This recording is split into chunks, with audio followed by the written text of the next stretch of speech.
हरि ओम तत्सत्। ओम नमः भगवते वासुदेवाय।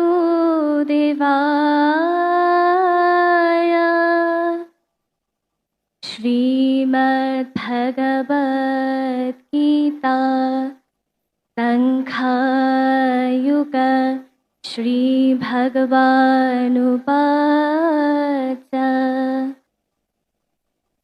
कर्मण्येवाधिकारस्ते मा फलेषु कदाचन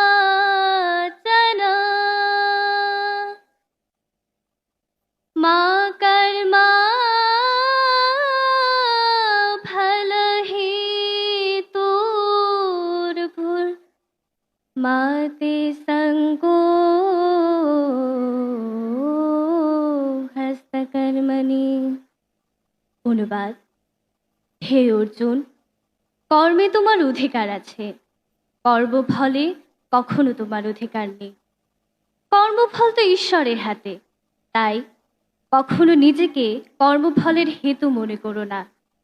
অর্থাৎ তুমি নিষ্কামভাবে ফলের চিন্তা না করে আপন কর্ম করে যাও।